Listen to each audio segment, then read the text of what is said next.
Et faut rigoler, faut rigoler. Eh oui. Coucou, me revoilà. Il est 9h30 à quelques secondes près. C'est donc l'heure de la chronique déjantée du Patou, qui rit de tout, ou presque, en direct dans les studios de Radio Libre en Périgord, la radio que l'on adore.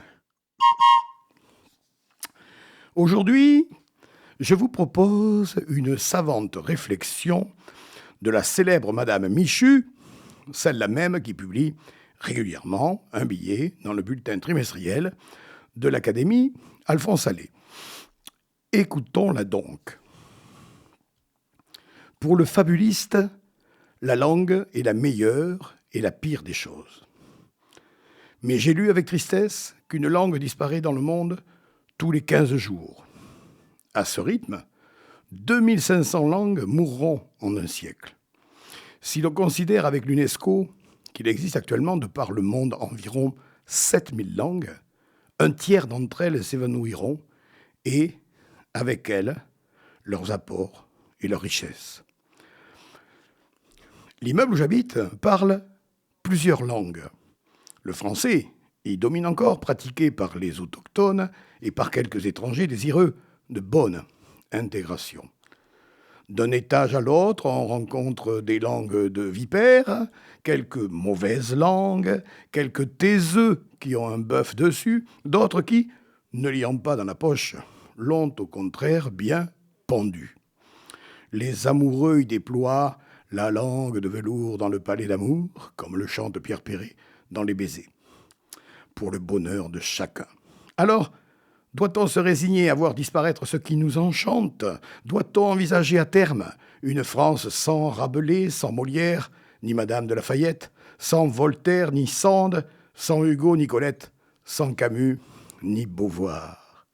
S'il n'y a pas de culture française, serons-nous réduits un jour prochain à parler une mauvaise langue universelle, dévoyée et appauvrie, comme cela semble en prendre le chemin ? Résistons ! Interpellons nos politiques, à commencer par nos ministres de la Culture présents ou passés. D'ailleurs, dès demain, je vais prendre langue avec Jack. Auparavant, j'aurais abordé le sujet avec mon amant du 4e gauche. Je peux vous garantir qu'il n'est pas mauvaise langue. Ah, et voilà les acotus.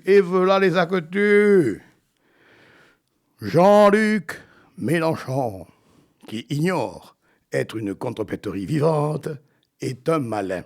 En effet, les responsables de partis de droite, refusant un gouvernement dans lequel siégeraient des ministres issus du parti LFI, il a répondu « Pas de problème du moment que ce gouvernement applique le programme du NFP, première force politique présente à l'Assemblée nationale. » Mais ces mêmes partis de droite, très obstinés, ont rétorqué qu'ils ne voulaient pas non plus de ce programme.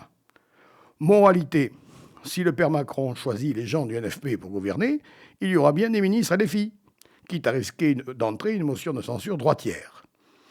Apparemment, ça n'apprend pas le chemin. Mais, franchement, les mecs, je vous le dis comme je le pense, je crois qu'on n'est pas sorti de l'auberge, surtout qu'on n'y est même pas rentré. Allez, circulez, il n'y a plus rien à voir.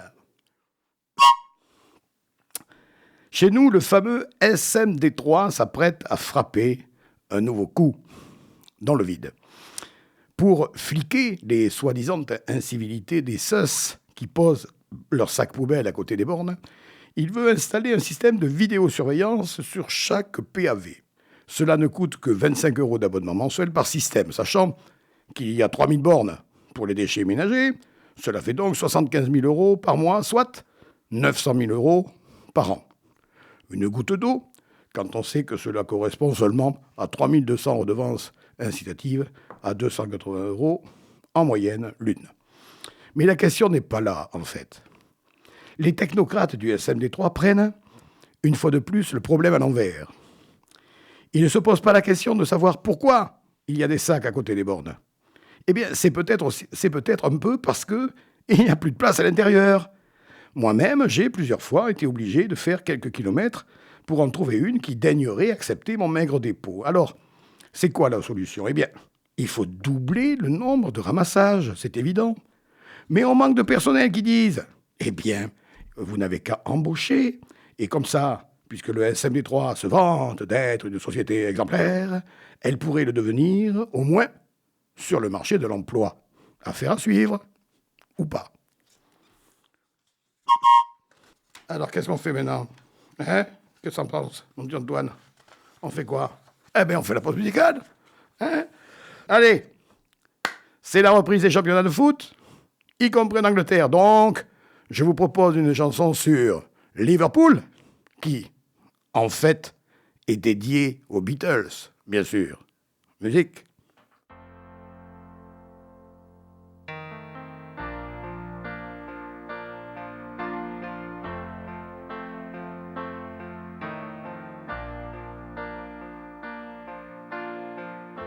Il s'écroule au petit matin sur son canapé jaune d'étain. Il y a des jours quand la pluie coule, où toutes les villes ressemblent à Liverpool.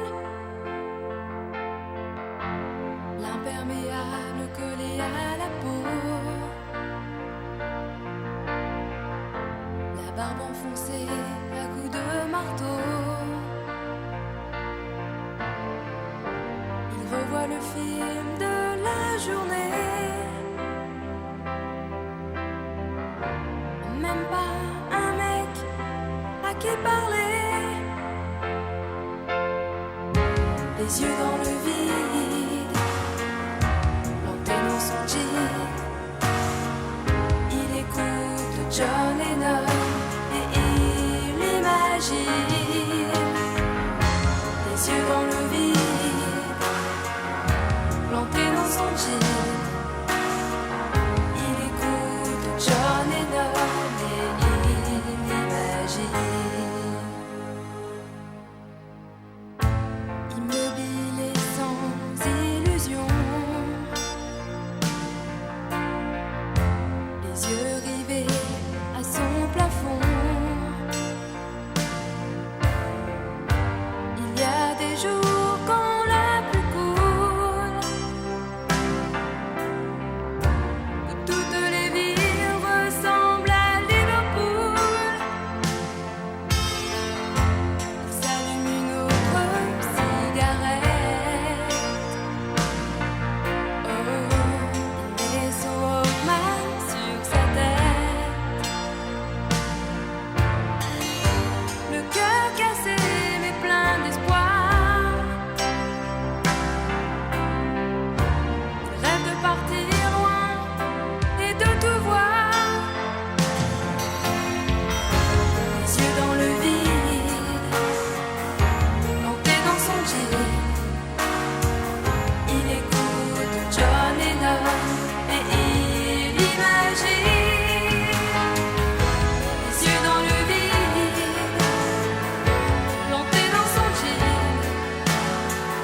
Il écoute John Lennon et il imagine, les yeux dans le vide, planté dans son jean. Il écoute John Lennon et il imagine, les yeux dans le vide, planté dans son jean. Il écoute John Lennon et il imagine.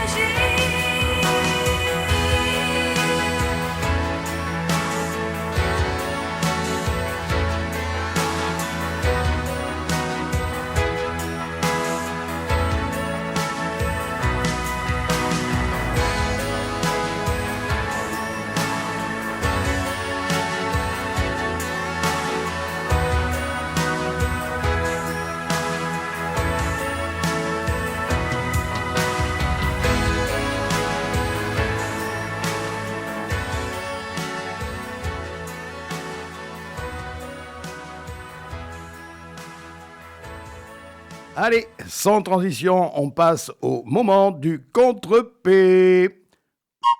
Et on commence par les indices des contrepéteries littéraires de la semaine dernière. Saviez-vous que les Rougons de Zola étaient remplis de stress?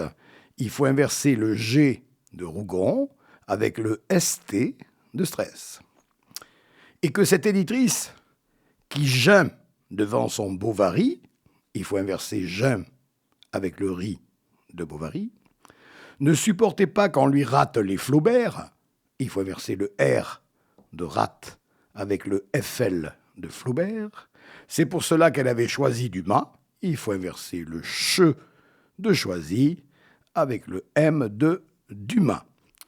Quant à Molière, qui affirmait que la comédie nous enseigne à détester nos ridicules, là, il faut inverser le tess de détester avec le ride de ridicule. Il n'a jamais eu de clitandre pâteau. Il faut inverser le andre de clitandre avec le O de pâteau.